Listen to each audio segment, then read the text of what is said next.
안녕하십니까?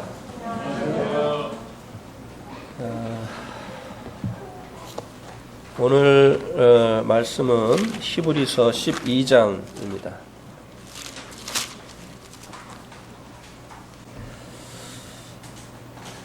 교독을 하시도록 하겠습니다. 히브리서 12장 18절에서 29절까지 제가 먼저 읽겠습니다. 너희는 만질 수 있는 불이 붙는 산과 침침함과 흑암과 폭풍과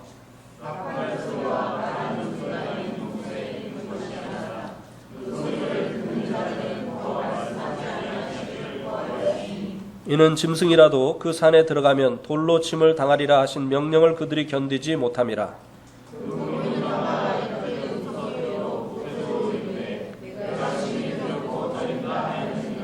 그러나 너희가 이룬 곳은 시온산과 살아계신 하나님의 도성인 하늘의 예루살렘과 천만 천사와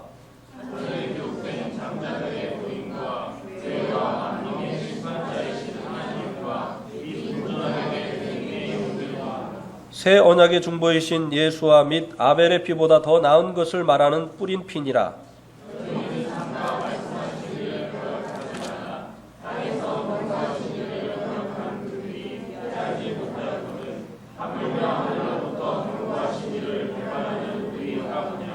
그때는 그 소리가 땅을 진동하였거니와 이제는 약속하여 이르시되 내가 또 한 번 땅만 아니라 하늘도 진동하리라 하셨느니라.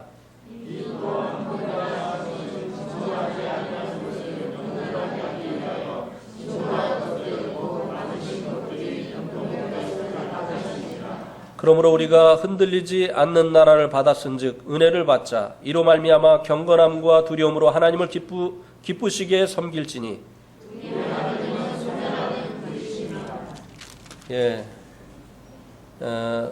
지금 이 히브리서 12장 말씀을 통해서 세 번째 말씀을 드리고 있습니다.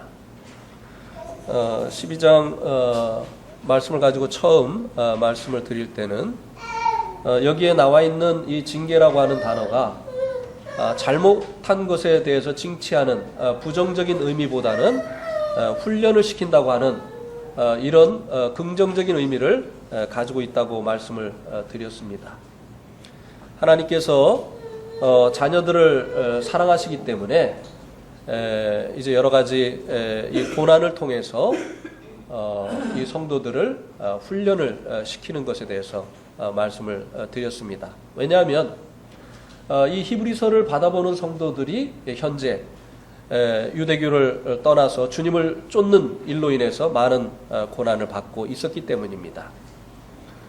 이것이 주님이 사랑하시기 때문에 그들을 훈련하시기 위해서 있는 일이다라고 하는 것을 말씀을 해주었고, 훈련시키는 그 목적이 무엇인가를 두 번째 말씀을 통해서 말씀을 드렸습니다.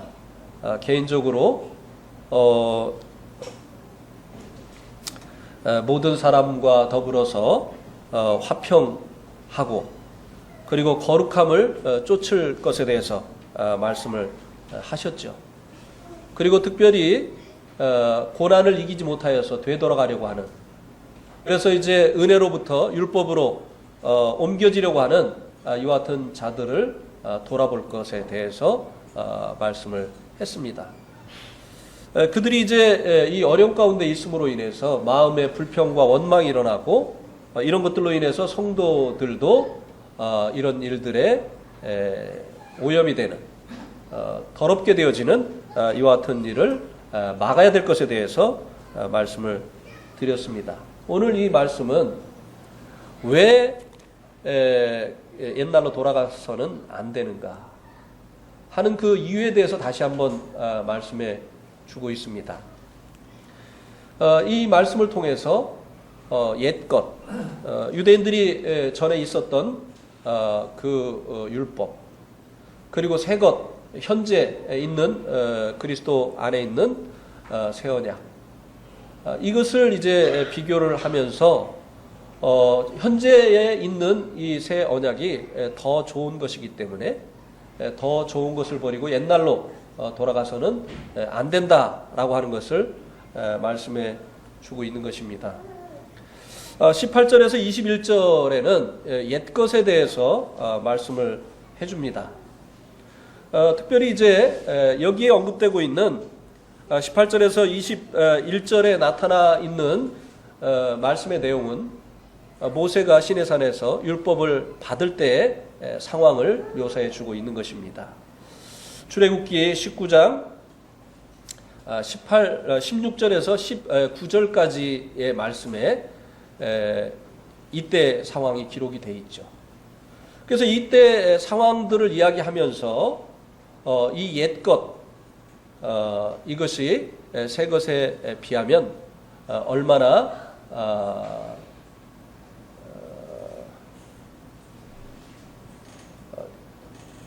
이제 이 성도들에게 유익하지 못한 것이냐 하는 것에 대해서 말씀해 주고 있습니다.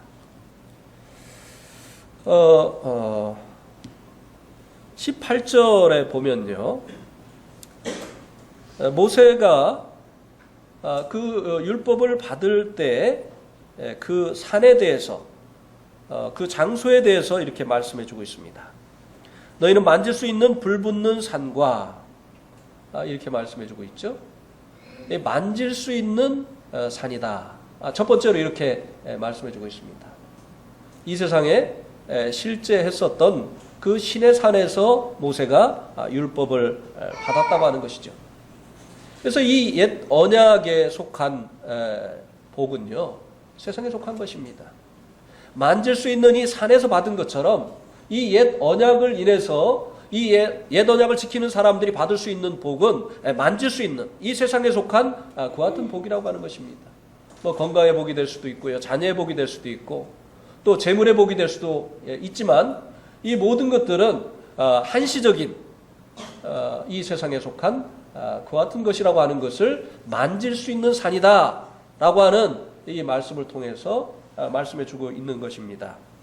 그 다음에 이제 이 만질 수 있는 이 산이 불붙는 산이었다 이렇게 말씀해 주고 있는데요, 그때 이제 하나님께서 율법을 주시기 위해서 이 시내산에 임할 때 거기에 이제 산에 불이 붙어서 연기가 올라왔다고 말씀해 주고 있지 않습니까?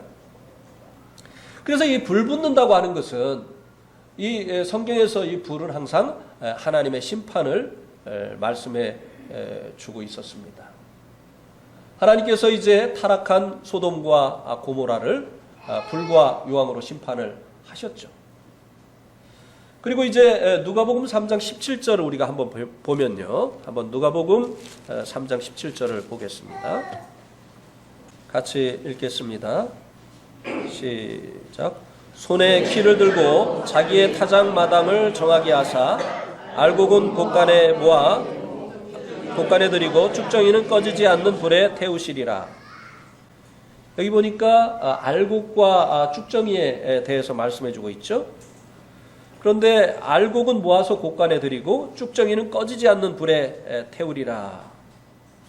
이렇게 이제 말씀해 주고 있는데요. 이 알곡은 성도들을 이야기하고, 그리고 쭉정이는 경건의 모양은 있지만 내용이 없는, 이름만이 성도의 이름을 가지고 있는 구원받지 않은 이 종교인들을 이야기하는 거지요. 이들에 대해서 불로 이제 태우신다. 이 하나님의 심판을 받게 되어진다라고 하는 것을 말씀해 주고 있습니다. 이 불은 그래서 하나님의 심판을 늘 말씀해 주고 있습니다. 그래서 이 마지막 세상도 불사름을 위해서 간수하신 바 되었다. 이 세상의 마지막 심판도 하나님께서 불로 하신다고 말씀해 주고 있고요. 그리고 죄인들을 심판하는 이 지옥도 불과 유황이 타는 못이다. 이렇게 말씀해 주고 있습니다. 그래서 이 율법은요, 심판을 부르는 법이라고 하는 것입니다. 율법 아래 있는 자들은 저주 아래 있다고 했어요. 이 하나님의 심판을 받게 되어 있다고 하는 것입니다. 그 다음에 이제 흑운과 12장 18절 끝부분에 보면 침침함과 흑암과 이렇게 말씀해주고 있습니다. 이제 하나님께서 강림하실 때 구름이 빽빽한 가운데 강림하셨다고 출애굽기 19장 19절에서 말씀해주고 있죠. 9절입니까? 9절에서 말씀해주고 있죠. 그것을 이제 인용해서 말씀해주고 있는 것입니다. 침침함과 흑암, 어두움 가운데에서 하나님께서 임하셨다는 것입니다. 예수님께서 새 언약의 중보자 되신 예수님께서 이 땅에 오실 때 나는 세상의 빛이라고 했어요. 주님은 이 어두운 세상에 빛으로 오셨습니다. 그런데 율법이 주어질 때는 침침하고 어두운 가운데 하나님께서 임재를 하셨다고 하는 것을 말씀해 주고 있습니다. 이 율법 아래 있는 자들은 이제 그리스도가 가리워지게 되는 거죠. 율법 아래 있으면 이제 사람이 자기의 행위를 통해서 하나님 앞에 의롭다움을 얻으려고 하면 자기를 의롭게 하시는 예수 그리스도에 대해서 이제 눈이 감겨지게 된다고 하는 것입니다. 그래서 고린도후서 3장 14절 말씀을 한번 보시겠습니다. 고린도후서 3장 14절.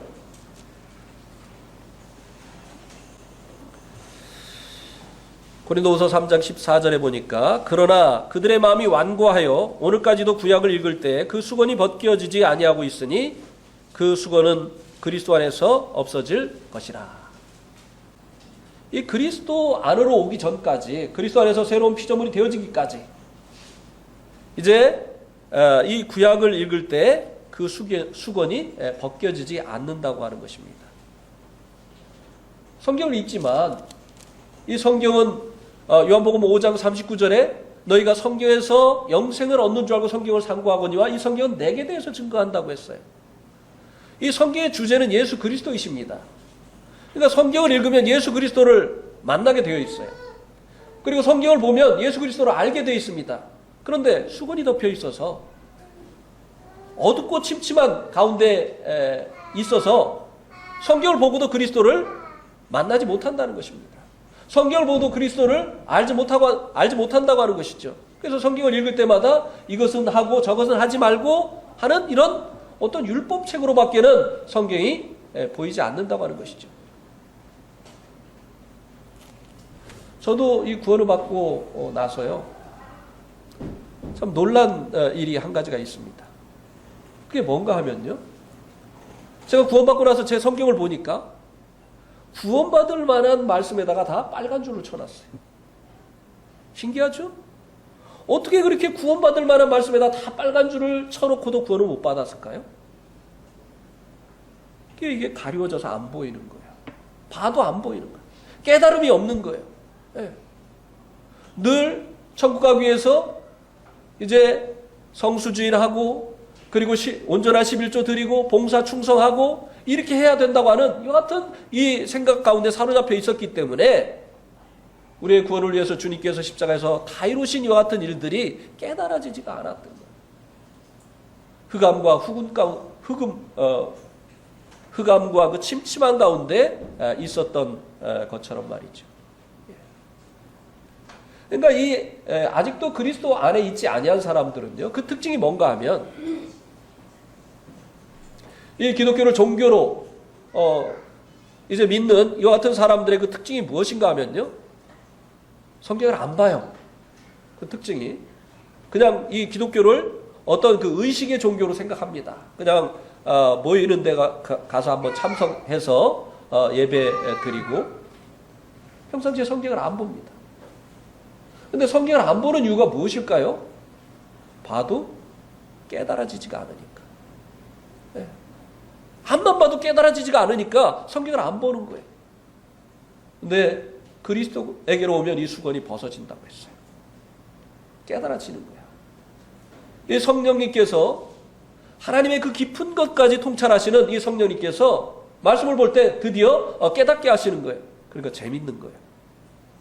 이 말씀 속에서는 하나님께서 무엇을 말씀하시는가 기대가 되어지고, 또 이 말씀을 통해서 하나님께서 나에게 무엇을 말씀하실 것인가, 이 같은 마음이 있기 때문에 성경을 보게 되고, 그리고 또 성경을 통해서 주님을 알게 되어지고, 또 주님을 닮아가게 되어지는 이 같은 일들이 일어나게 되어지는 것이죠. 근데 이 첫 번째 언약은 침침함과 흑암 가운데서 주어졌다고 하는 것입니다. 그 다음에 폭풍과 나팔 소리가 있었죠. 나팔 소리와 말하는 소리가 있는 곳에 이른 것이 아니다.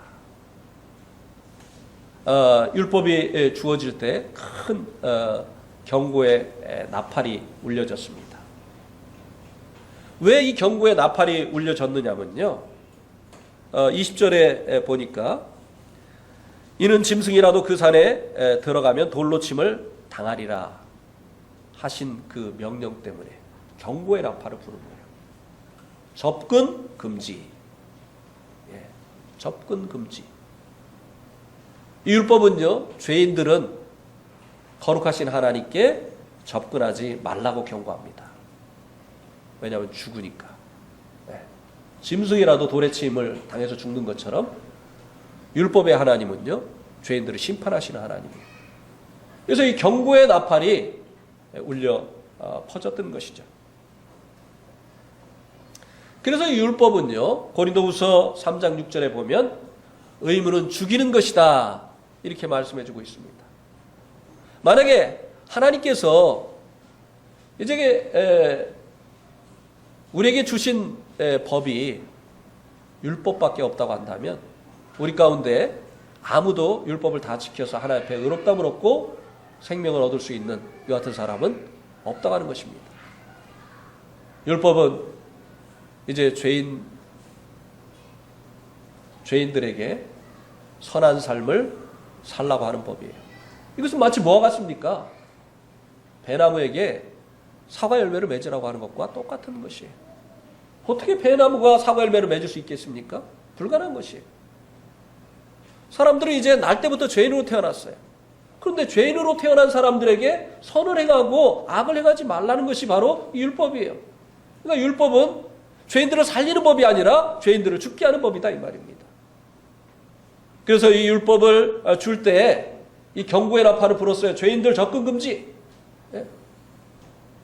여러분 이 성막을 지을 때 성막의 그 경계를 표하는 그 휘장,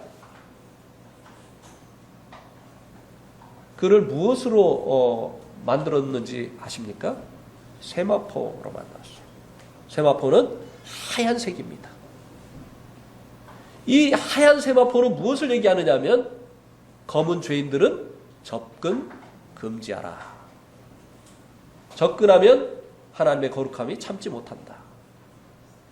죄인들이 이 거룩하신 하나님 앞에 더러운 죄인의 모습으로 접근하면 하나님의 심판을 받는다.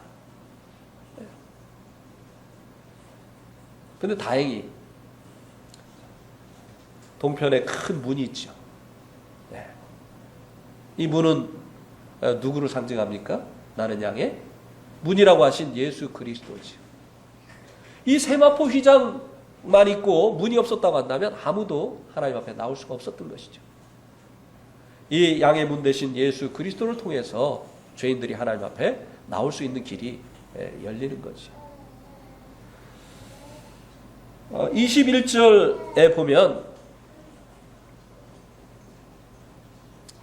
그래서 이렇게 보이는 바가 무섭기 때문에 모세도 이르기를 내가 심히 두렵고 떨린다 하였다고 하는 것입니다. 모세도 하나님께 부름을 받고 나아갔지만 사실은 모세도 굉장히 두려웠고 또 그 두려움 때문에 떨었다고 하는 것입니다. 이 하나님에 대해서 이 율법을 가지고 하나님 앞에 나가려고 하는 이 같은 자들은 하나님이 무섭고 그리고 하나님 앞에 서는 것이 떨리게 되어 있다는 것이죠. 그 이유가 무엇일까요? 우리 한번 요한일서 3장 18절 말씀을 한번 보시겠습니다. 죄송합니다. 4장 18절입니다. 요한일서 4장 18절 같이 한번 읽겠습니다. 시작. 사랑 안에 두려움이 없고 온전한 사랑이 두려움을 내어 쫓나니 두려움에는 형벌이 있습니다. 두려워하는 자는 사랑 안에서 온전히 이루지 못하였느니라. 사랑 안에는 두려움이 없다고 했습니다. 율법은 하나님과 사랑의 관계를 맺어주는 법이 아니에요. 그래서 사랑 안에는 두려움이 없는데, 왜냐하면 온전한 사랑이 두려움을 내어 쫓기 때문이라고 하는 것입니다. 그런데 이 두려움이 있는 이유가 뭐냐? 형벌이 있기 때문이라는 거예요. 형벌은 누구에게 주어지는 것입니까? 죄인들에게 주어지는 것이에요. 네.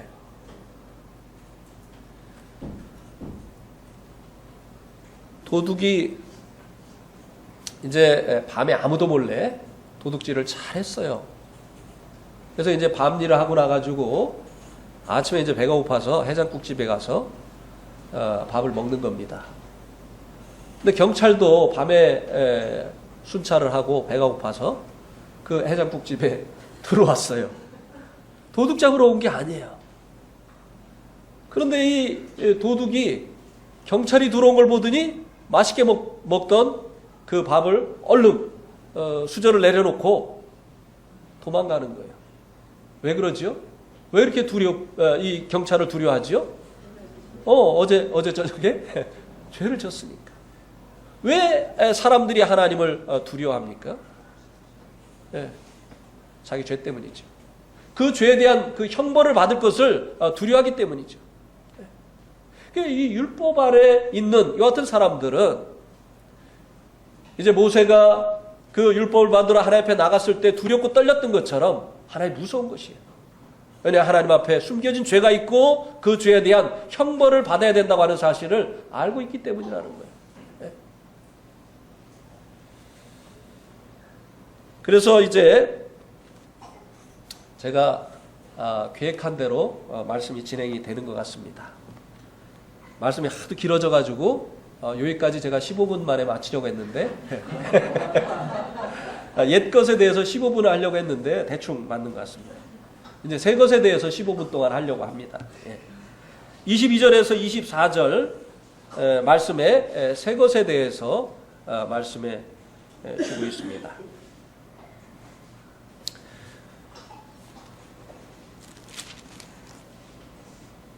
그래서 제가 서론도 얘기를 안 한 거예요. 여러분들이 반가워서 인사를 안 한 게 아니라 서론하면 또 5분이 가잖아요. 그래서 22절에서 24절에는 새 것에 대해서 말씀해 주고 있는데요. 시온산에 이른 것과 비교를 해서 새 것은 어디에 이르게 하는가? 율법은 시온산에서 받았지만 이 새 것은, 이 새 언약은 그 새 언약 아래에 있는 자들을 어디에 이르게 하는가? 22절에 보니까 너희가 이른 곳은 시온산과 살아계신 하나님의 도성인 하늘의 예루살렘에 이르게 한다고 하는 것입니다. 시온산에 이르게 됐다고 했죠. 혹 여러분 가운데 이 시온산이 어디에 있는지 아십니까? 시온산이 어디 있는지 아세요? 뭐 성지순례 하신 분들 많은 줄 알고 있는데 그 안내 안 해주던가요? 제가 가만히 보니까 여러분들 그 성지순례 안내 준 분들은 안내자가 별로 안 좋은 사람이었던 것 같아요. 네. 네. 시온산이 어디 있죠? 예루살렘에 있죠. 이 시온의 그 뜻이 무엇인지 설명을 해주던가요? 시온이라는 이 단어의 뜻이 무엇이지요? 성지순례 이거 뭐 표시가 안 나네요. 네? 다시 가야 돼? 다시 가도 안내자를 잘 만나야 돼요. 안내자. 이 시온의 뜻이 요새라고 하는 뜻이랍니다. 요새. 요새. 근데 이 성도들이 이른 곳이 시온산이라고 했어요. 이 시온산은 원래 여부스족의 땅이었습니다. 근데 다윗이 이 여부스족과의 싸움에서 승리하면서 이 시온산을 이제 소유하게 되죠. 그때로부터 이 시온산을 다윗성이라고 했고 그의 아들 솔로몬은 그곳에 하나님의 성전과 그리고 자기의 궁궐을 짓습니다. 그래서 이제 그 이후에 이 시온산이라고 하는 이 시온이라고 하는 이 말의 의미는 곧 하나님의 성전이 있는 이 예루살렘으로 통하게 됩니다. 그리고 이스라엘 백성들이 포로로 잡혀간 후에 이 시온을 그리워하게 되는데 그때 그 시온은 이제 이스라엘 땅 전부를 시온으로 이제 생각을 하게 되죠. 그래서 이 시온이라고 하는 이 말의 의미는 성지라고 하는 그 같은 의미가 됩니다. 하나님이 계시는 곳.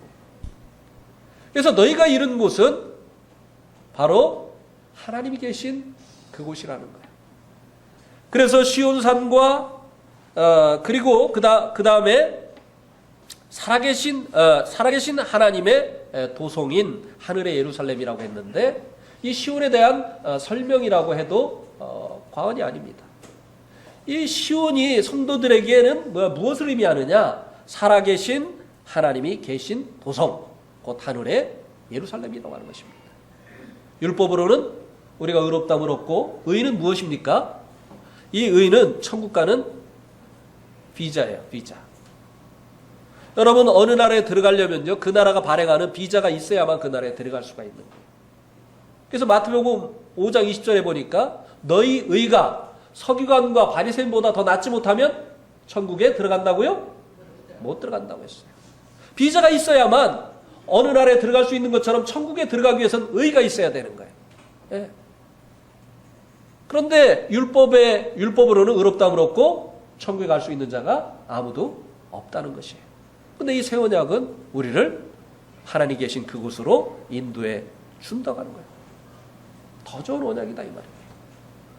율법 아래 있는 자들은 그 율법으로 인해서 의를 얻고 하나님 나라에 들어갈 수가 없지만 그러나 이 새 언약은 우리로 말미암아 의롭다함을 얻게 하고 그리고 하나님 계신 그곳에 이르도록 하는 그 같은 법이라고 하는 것이에요. 죄인들도. 네. 그 다음에 23절에 보니까 하늘에 기록된 장자들의 모임과 교회와 이렇게 말씀해주고 있는데요. 이것은 사실 연결된 겁니다. 하늘에 기록된 장자들의 모임인 교회입니다. 왜 교회를 하늘에 기록된 장자들의 모임이라고 그렇게 말씀을 했느냐면요. 교회가 바로 이 하나님 나라를 상속할 장자이기 때문에 그래요. 네.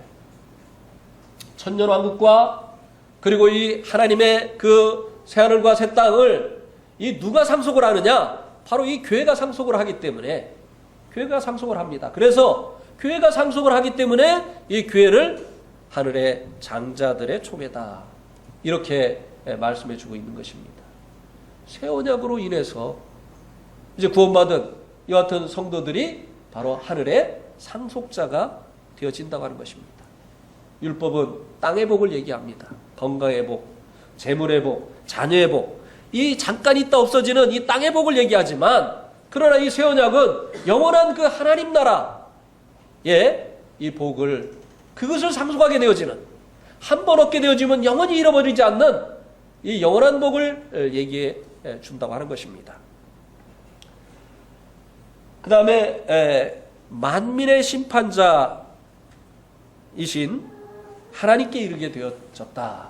이렇게 말씀해 주고 있는데요.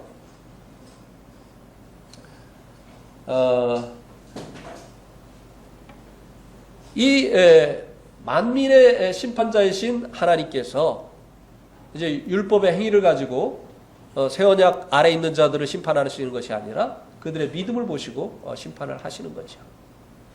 우리 한번 요한복음 3장 18절 말씀을 보시겠습니다. 요한복음 3장 18절. 만약에 하나님께서 우리의 행위로 우리를 심판하셨다면 우리가 어떻게 그 만민의 심판자이신 하나님 앞에 이를 수 있었겠어요? 어림도 없죠. 요한복음 3장 18절.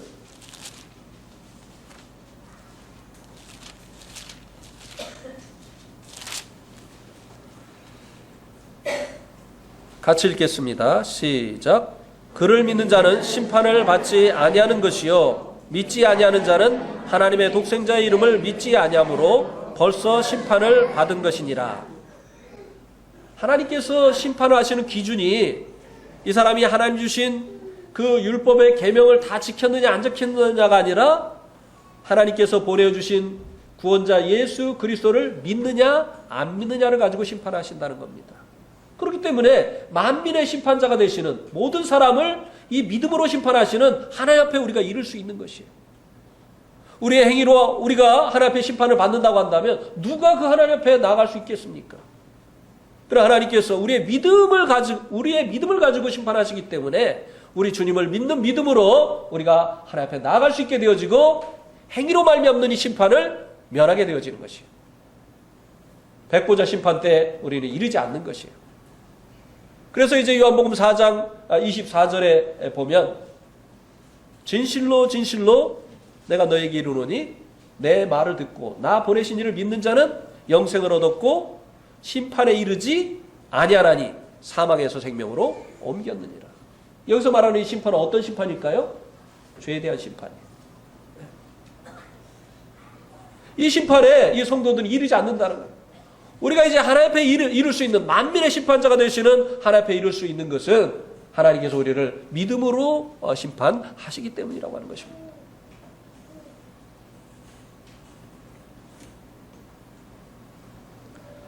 그 다음에는 이제 온전케 된 의인의 영들에게 이르게 된다고 했습니다. 온전케 된 의인의 영들.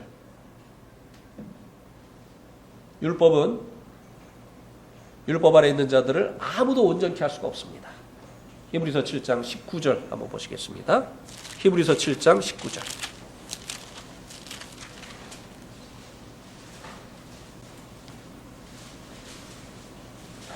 히브리서 7장 19절 같이 읽겠습니다. 시작. 율법은 아무것도 온전하게 못할지라 이에 더 좋은 소망이 생기니 이것으로 우리가 하나님께 가까이 가느니라. 예. 22절도 한번 읽어보세요. 시작. 이와 같이 예수는 더 좋은 언약의 보증이 되셨느니라. 예. 이 율법은 아무것도 온전케 못한다는 것입니다. 그런데 우리가 이제 이 성도들이 온전케 된 의인의 영들에게 나아간다는 거예요. 예. 이 온전케 되어진 의인들은 이 옛 것으로 인해서 이 율법으로 인해서 온전케 되어진 것이 아니라는 거예요. 왜? 이 율법은 아무것도 온전하게 하지 못하기 때문이죠. 9장 9절도 한번 보세요.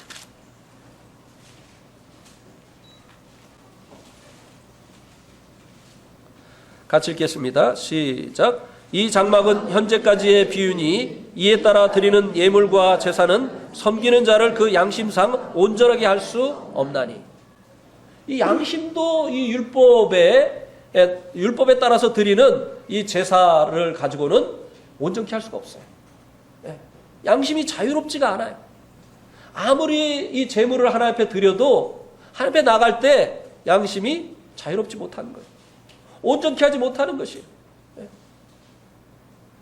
그 다음에 이제 10장 1절도 보겠습니다. 10장 1절 또 같이 읽겠습니다. 시작. 율법은 장차 올 좋은 일의 그림자일 뿐이요 참 형상이 아니므로 해마다 늘 드리는 같은 제사로는 나오는 자들을 언제나 온전하게 할 수 없느니라. 자, 4절에 보세요. 이는 황소와 염소의 피가 능히 죄를 없이 하지 못함이라.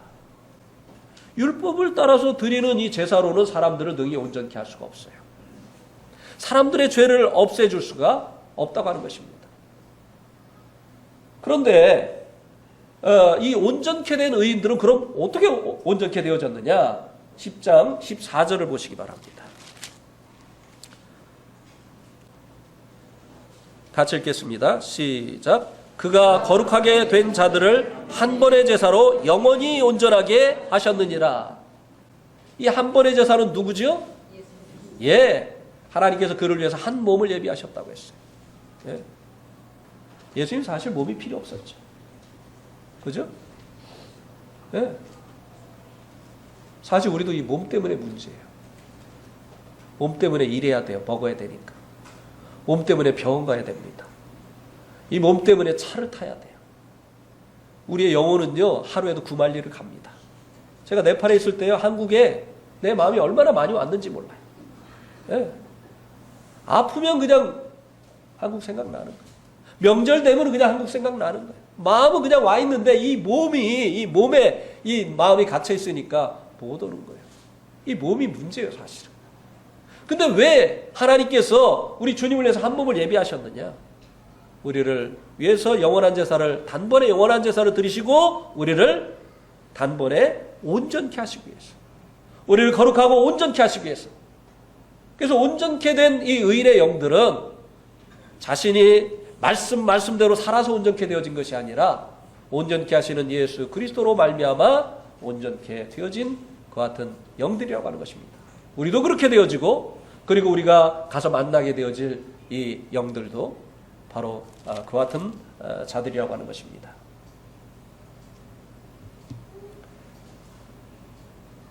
그 다음에 이제 24절에 보면 새 언약의 중보자이신 예수와 및 아벨의 피보다 더 나은 것을 말하는 뿌린 피니라. 이제 이 예수님의 피가 더 월등하다고 하는 사실을 이 아벨의 피와 비교를 해서 말씀해주고 있습니다. 아벨의 피는 무엇을 요구하던 피였죠?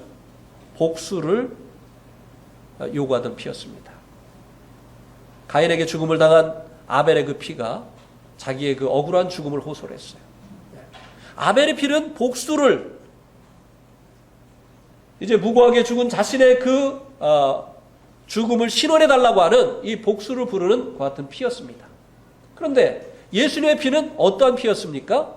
우리의 죄를 용서해 주라고 하는 이 피였어요.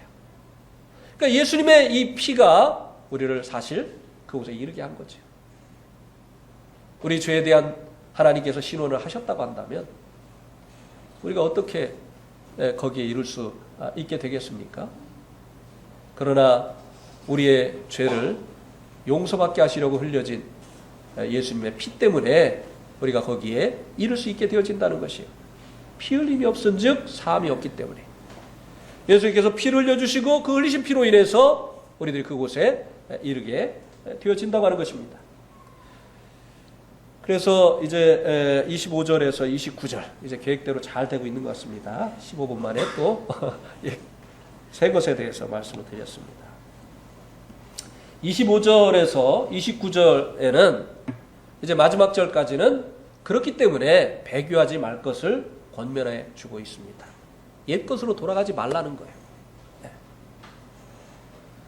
비록 새 언약을 쫓음으로 인해서 주님을 쫓음으로 인해서 여러 가지 고난을 당하지만 또 불이익도 있지만, 그러나 이 고난을 면하기 위해서 또 이 불이익을 당하지 않기 위해서 옛날로 돌아가지 말라고 하는 것입니다. 이것은 하나님의 은혜를 배반하는 그 같은 것이라는 거죠. 그래서 25절에 보니까 너희는 삼가 말씀하신 일을 거역하지 말라. 땅에서 경고한 일을 거역한 그들이 피하지 못하였거늘 하물며 하늘로부터 경고하신 일을 배반하는 우리일까 보냐. 땅에서 경고하셨다라고 하는 이 말은 이제 이 처음 율법이 하나님께서 시내산에서 땅에서 주신 것을 말씀해주고 있는 것이죠. 근데 이 새 언약은 하늘로부터 오신 예수 그리스도로 말미암아 주어진 것이기 때문에 하늘로부터 온 것이라고 하는 것입니다. 예. 그래서 하늘로부터 오신 것을 하늘로부터 온 이 경고를 배반하면 땅으로부터 온 것을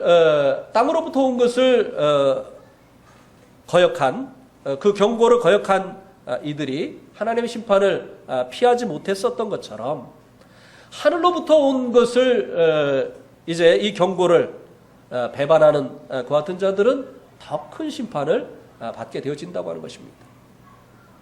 율법의 경고를 이제 무시하는 자들은 율법의 저주를 받지요. 율법을 지키는 자들은 이제 율법으로 말미암는 복을 받지만 율법을 이제 지키지 않는 자들은 율법의 저주를 받습니다. 들어가도 저주, 나가도 저주, 떡반죽 그릇이 저주, 자녀가 저주, 범사에 저주. 그러나 이것은 땅에 속한 것이에요. 그런데 이 하늘로부터 온 예수 그리스도, 그를 거절하는 자들은 더 큰 심판을 받는 것이에요. 뭐예요? 영원한 지옥이에요. 무서운 거죠. 율법을 배반한 자들은 땅에 속한 저주를 받았어요. 그러나 이 하늘로부터 오신 예수 그리스도를 거절하는 이 같은 자들은 더 엄청난 그 같은 저주를, 심판을 받게 되어진다고 하는 것입니다. 여기 경고하신 이를 배반하는 우리일까 보냐 이렇게 말씀해주고 있는데, 성도들이 이제 다시 이제 저주를 받는다고 하는 그런 의미가 아닙니다. 여기 우리라고 하는 것은 과거의 옛 언약을 받은 사람들과 비교해서 현재 이 새 언약을 이제 받은 새 언약이 앞에 놓인 현재의 이 사람들을 얘기하고 있는 것이지, 이 새 언약으로 인해서 구원받은 성도들을 얘기해주고 있는 것이 아니죠. 과거에 그 율법을 받은 사람들이 율법을 인해서 복을 받기도 하고 또 율법을 인해서 저주를 받은 것처럼, 이 현재, 이 우리들이라고 말하고 있는 이 현재의 이 예수 그리스도를 이제 들은 이 같은 사람들이 예수 그리스도로 인해서 영생을 얻기도 하고 영벌을 받기도 한다는 것입니다. 거절하게 되어지면 이 같은 심판을 받게 되어진다고 하는 것이죠. 그래서 하나님께서는 그들이 이 하늘로부터 온 이것을 받을 수 있게 하시려고 많은 그 증거들을 보여주셨죠. 예수 그리스도가 정말 이 하나님의 아드님이 되시고, 그리고 그분이 정말 우리의 구원자가 되신다고 하는 이 같은 많은 증거들을 보여주셨습니다. 그죠? 예수님이 이 땅에 오셨을 때 이제 세례 요한이 예수님 보고 하나님의 아들이라고 증거를 했어요. 시간이 없기 때문에 성경을 지금 찾지 않습니다. 요한복음 5장에 있는 말씀을 드리는 거예요. 그런데 예수님은 사람이 할 수 없는 많은 기적을 행하심으로 그분이 사람의 몸을 가지고 오셨지만 그분이 하나님의 아들이시라는 많은 증거를 제시하셨어요. 믿을 수 있는 증거를 제시하셨다고 하는 것입니다. 하나님께서도 친히 예수님을 증거하셨어요. 예수님 요단강에서 침례를 받고 올라오실 때 이는 내 사랑하는 자요 내 기뻐하는 내 아들이다. 그 다음에 성경이 예수님이 하나님의 아들이시라고 하는 사실, 하나님이 약속하신 메시아라고 하는 사실을 증거해 주고 있습니다. 이렇게 많은 증거를 제시했기 때문에 믿지 않는 자들은 자신이 믿지 않는 것이 책임이라는 거예요. 믿지 않는 것에 대한 책임을 자기가 져야 된다는 것입니다. 특별히 한번 우리 사도행전 17장 31절을 한번 보시기 바랍니다. 사도행전 17장 31절 같이 읽겠습니다. 시작. 이는 정하신 사람으로 하여금 천하를 공의로 심판할 날을 작정하시고 이에 그를 죽은 자 가운데서 다시 살리신 것으로 모든 사람에게 믿을 만한 증거를 주셨음이니라 하니라. 하나님께서 이제 천하를 공의로 심판하시는데요. 무엇을 가지고 심판하신다고 했습니까? 믿음을 가지고. 하나님이 보내신 믿음의 대상이신 예수 그리스도를 믿었냐 안 믿었느냐를 가지고 심판하시는데 믿을 만한 증거를 주셨다고 했어요. 믿을 만한 증거가 뭐라고요? 그를 죽은 자 가운데서 다시 살리신 일. 사람이 죽음을 이길 수 있습니까? 아니요. 그 누구도 죽음을 이기지 못했어요. 하나님만이 죽음을 이길 수 있는 거예요. 예수님이 죽음을 이기시고 부활하셨다고 하는 것은 그분이 우리의 창조주이시고 우리가 예배하고 섬겨야 될 하나님이시라는 증거라고 하는 것이에요. 근데 이 예수님 믿고 예수님을 섬기지 아니하고 다른 것을 믿고 다른 것을 섬긴 이 같은 자들을 하나님께서 심판하신다는 것입니다. 분명한 증거를 주셨는데도 불구하고. 예. 율법으로 말미암은 하나님의 심판보다 이 새 언약으로 말미암은 하나님의 심판이 더 중하다고 하는 것입니다. 그 다음에 26절에 보면은 하나님께서 마지막 절을 먼저 보겠습니다. 히브리서 12장 29절에 보면 우리 하나님은 소멸하는 불이심이라. 이 불은 항상 이제 하나님의 심판을 상징한다고 했습니다. 번제단 위에 늘 꺼지지 않고 타오르는 이 불은요, 그 제단에 드려진 제물을 사릅니다. 그 제물들은 사람의 죄를 전가받고 거기에 태워지는 거예요.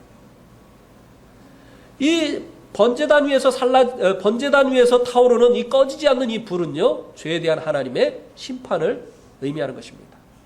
죄에 대한 하나님의 진노를 의미하는 것이에요.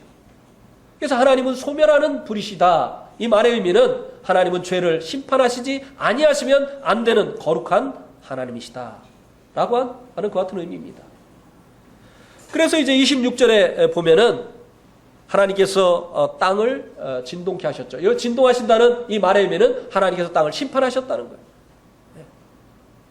하나님께서 이제 처음 세상을 물로 심판하셨죠.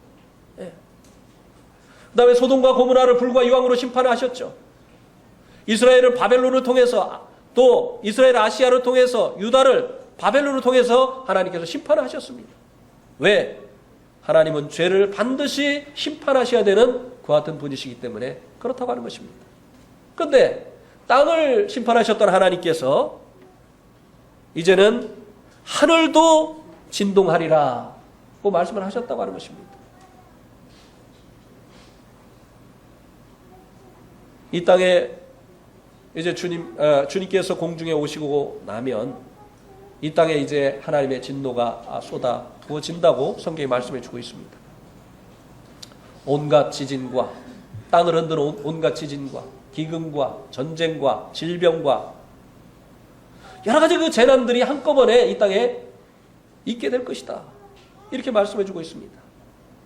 그리고 이제 이 환란이 끝나고 나면 주님께서 이제 공중에 임하시게 땅으로 임하시게 되고, 그리고 이제 이 땅에서 1000년 동안 통치하시게 되는 천년 왕국이 있게 됩니다. 천년 왕국이 끝나면 이제 하늘도, 이제는 지금 있는 이 하늘도 없어지게 될 것을 말씀해 주고 있습니다. 그래서 이제 새 하늘과 새 땅이 시작되어질 것을 말씀해 주고 있죠. 그래서 하나님께서 이제 이 모든 처음 있는 것들을 다 진동하신다, 다 심판하신다고 하는 것입니다. 이 말은 왜 이 말을 지금 마지막에 이 히브리서 서신을 받아보고 있는 이 성도들에게 이 말을 해주고 있습니까? 결국은 너희들이 집착하고 있는 이 땅의 것들 다 없어질 것이라는 것이에요. 이것 때문에 옛날로 돌아가지 말라고 하는 것입니다. 왜? 이것은 결국 없어질 것이기 때문에. 하나님께서 다 흔드셔서 다 없애버리실 것이기 때문에, 이런 것들 때문에, 이런 것에 대한 집착 때문에 옛날로 돌아가지 말 것이다 라고 하는 것을 말씀해 주고자 하는 것입니다. 그리고 하나님께서는 이제 처음 것을 다 이제 심판하실 뿐만 아니라 27절에 보면 성도들에게 영존하게 하기 위하여 진동할 것들 곧 만드신 것들을 변동될 것을 나타내심이라. 28절에 보니까 그러므로 우리가 흔들리지 않는 나라를 받았음지요. 이 성도들에게는 이제 이 세상의 모든 나라 하나님이 흔드셨잖아요. 그래서 다 망하게 하셨잖아요. 성도들에게는 결코 그 누구도 흔들 수 없는, 진동시킬 수 없는 영원한 나라를 허락해 주셨다고 하는 것입니다. 더 나은 것을 얻었기 때문에 이제 옛날로 돌아가지 말 것을 말씀해 주고 있는 것입니다. 그러면서 이제 마지막으로 하는 그 권면이 흔들리지 않는 나라를 받았으니까 은혜를 받자. 은혜를 받자. 이 말은 무엇입니까? 다시 옛날로 돌아가지 말라는 거예요. 우리가 지금까지 받은 은혜도 크지만 앞으로 주님께서 우리에게 베푸실 은혜도 많이 있다는 것입니다. 예. 여러분, 구원받을 때 받은 은혜만 있습니까? 아니면 구원받은 이후에 하나님께서 베푸신 은혜가 많이 있습니까? 예? 구원받을 때 우리가 받은 은혜만 있는 게 아니에요. 구원받고 난 후에도 하나님께서 얼마나 많은 은혜를 우리에게 베풀어 주셨는지 몰라요. 예? 얼마나 많은 은혜를 베풀어 주셨어요. 생의 목적도 알지 못하고 방황하던 우리들에게 이제는 생의 의미를 알게 하시고 무엇을 위해서 살게 하셔야 되는지 하나님께서 알게 하시고 우리에게 은사를 주시고 또 주님을 위해서 주님을 섬길 수 있는 이 같은 은혜를 허락하시고 또 우리의 삶 가운데 하나님께서 개입해 주시어서 보호해 주시고 인도해 주시고 우리에게 필요한 것을 공급해 주시고 얼마나 구원받은 이후에 하나님께서 우리에게 주신 은혜가 넘치느냐고 하는 것이에요. 은혜 위에 은혜라는 거예요. 그런데 이제 옛날로 돌아가면 앞으로 하나님께서 주실 그 은혜를 잃어버리게 된다는 것이죠. 그래서 계속 이 은혜를 받자고 하는 것입니다. 은혜 가운데 살자고 하는 것입니다. 계속해서. 지금까지 베푸신 은혜보다요, 이제 앞으로 하나님께서 우리를 위해서 예비해 놓으신 은혜가 더 많이 있습니다. 네, 더 많이 있어요. 여러분들이 이 은혜 가운데 살면요, 계속 여러분들이 정말 아름답게 변화되어질 것입니다. 정말 여러분들이 사람들이 흠모하는 그 같은 존재가 되어질 것이에요. 네? 왜? 세상이 죄악되니까. 세상이 이기적이니까. 주님의 은혜로 가꾸어진 여러분들은 세상과 다른 것이에요. 정말 세상에 빛이 되어지는 것이에요. 세상에 소금의 역할을 하게 되어지는 것이에요. 네. 은혜가 여러분을 그렇게 만드는 것이에요. 근데 율법은 그 일을 못합니다.